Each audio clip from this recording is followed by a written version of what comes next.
Your mentality is heavily linked to your reality. And the fact that most people have such weak mindsets comes from the fact that they have a weak life, a weak body, a weak social circle, a weak network, a weak bank account, a weak relationship, and then their mind is weak. Well, of course. Whereas if you had a group of soldiers around you, men who were dedicated, who would ride or die with you, if you were strong, if your woman would never leave you no matter what because she idolizes you, then your mentality would be strong. Your mind would be strong by extension. So if someone comes to me and goes, I doubt myself, I usually look at them and go, yeah, I understand why. You're a little fat piece of shit. You're stupid. Of course you do.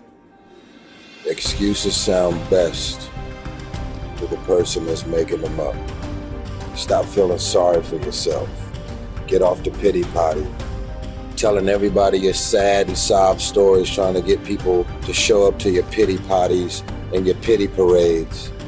If you ever see me in a Rolls Royce, a 6 or 7 star hotel, living my life to the fullest, don't get jealous of me, because I worked my ass off to get it.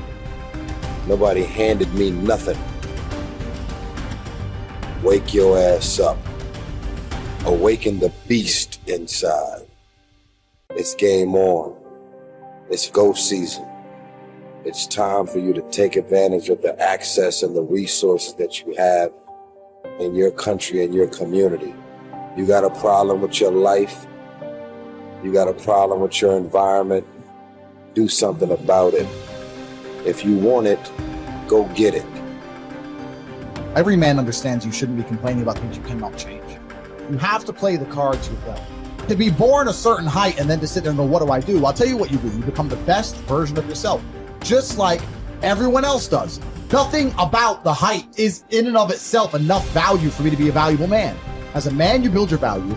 You are born with the cards you're dealt. Sure, it'd be ideal. Look, I'd love to be 7 foot tall. I'm not. So it's the same argument. If you're 5'2", you need to become rich, strong, and funny, and charismatic, and interesting, and witty. If you're 6'4", you need to become rich, strong, well-connected. It's the same game. So to sit there and complain about it is asinine.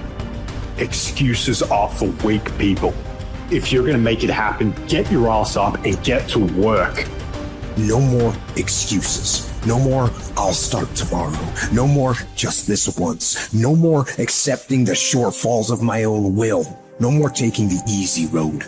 No more waiting for the perfect moment. And no more indecision and no more lies. No more weakness. Now is the time for strength. And through strength and through will and through unwavering discipline, I will become who I want to be.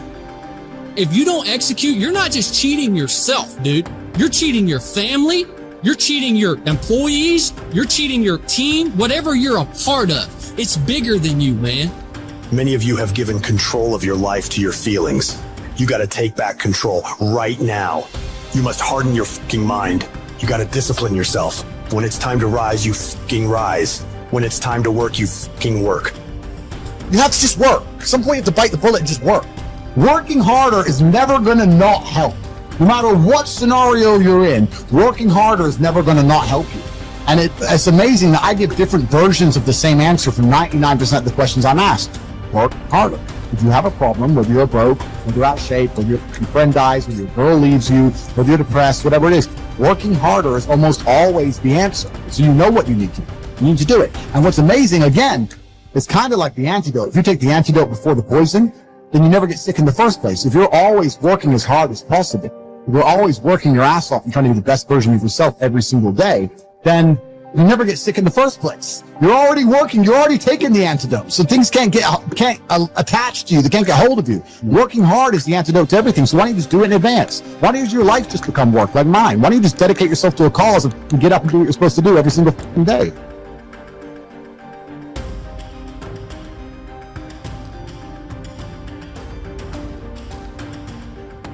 I want to talk to you today because I hope that of all the talks that happen here, you forget about me, but that this changes your life. And I want to remind you of something as I begin today, that you were born to do something great with your life, that you're extraordinary. Listen to me, that you're enough, that you're special, that you're favored, that you're chosen, regardless of where you come from, regardless of what you've been carrying with you. Some of you come in here today, and you know what?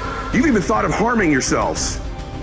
Maybe you're even proud of the fact you haven't killed yourself. But every day, some of us are killing ourselves with the shame we carry from something we've done, some humiliation, some fear. We put this gun to our head every day that tells us we're not enough. We're not strong enough, pretty enough, smart enough, favored enough, that we're doomed. And we carry these guns in our head every day that shame us, that take our confidence from us, that steal our joy. It's like a knife. You don't have to kill yourself because you do it every day.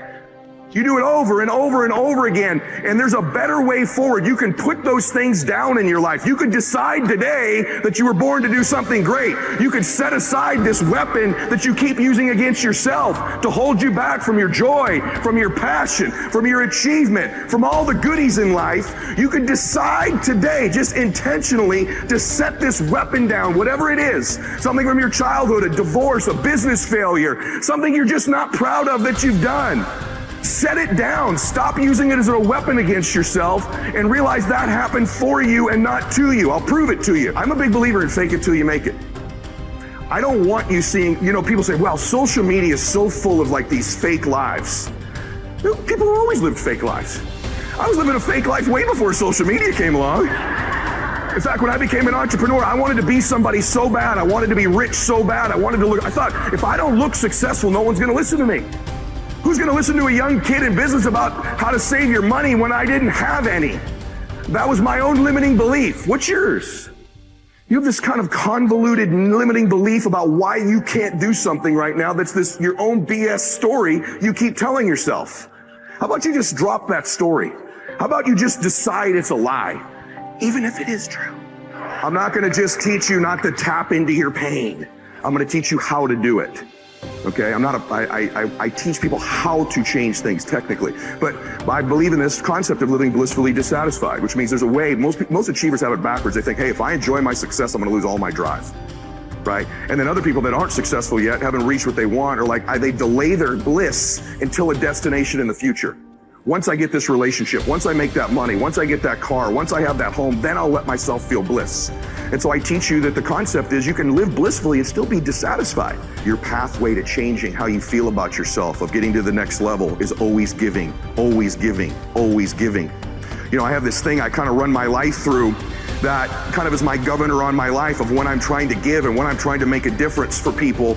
And I just have this hallucination. I am a Christian, and so I believe that someday when I die, there's an accounting. I don't care if you. I'm actually one of these very interesting people that I believe in the quantum field and energy because I know it exists, and I believe my Lord and Savior created it. You have whatever your belief is wonderful. I don't preach. I just want you to know. I know there's an energy field. I know there's a God, and Lewis asked me on the show, what are 3 truths? And I said, the first thing is there's a God. I just want you to know that. So you believe your beliefs. I respect them. I admire them. I have people from every belief center in the world on my program. But I just want to say to you, this is my prism I live my life through. It governs my decision making. And I make mistakes all the time. One of the cool things about being a Christian is I'm saved by the grace of God because I know I'm going to sin. That's one of the cool things about my particular faith. But the point that I want to make, because I sin all the time, I make mistakes all the time. I've already used profanity, I think 4 times in this talk. So I know for sure I've messed some mistakes. But let me tell you how I govern my life. I believe at the end of my life there's an accounting. And I'm going to sit in front of my Lord, and I want him to say, well done, good and faithful servant. But having said that, no matter what your beliefs are, I think that I actually get to meet somebody interesting. Maybe you don't believe in anything faith-based, but I bet you believe there's a recording going on in your life. Someone's paying attention. Someone's going to tell the story of your life. Maybe your great-granddaughter will carry the legacy of your life and what you've done, but someone's paying attention to what you're doing here. You've always had that sense. You've always known your life mattered. You've always known since you were a little girl that there's something special you're supposed to be doing. And that anxiety, that fear you have is maybe you're not doing it. In life, our first job is this: to divide and distinguish things into 2 categories. Externals I cannot control, but the choice I make with regard to them I do control. Where will I find good and bad? In me, in my choices. Negative visualization, in other words, teaches us to embrace whatever life we happen to be living and to extract every bit of delight we can from it. But it simultaneously teaches us to prepare ourselves for changes that will deprive us of the things that delight us. It teaches us, in other words, to enjoy what we have without clinging to it.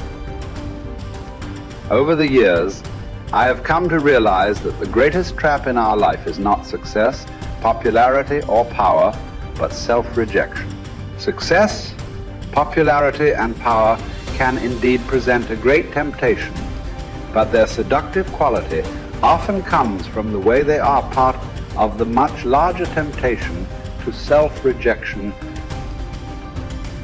When we have come to believe in the voices that call us worthless and unlovable, then success, popularity, and power are easily perceived as attractive solutions.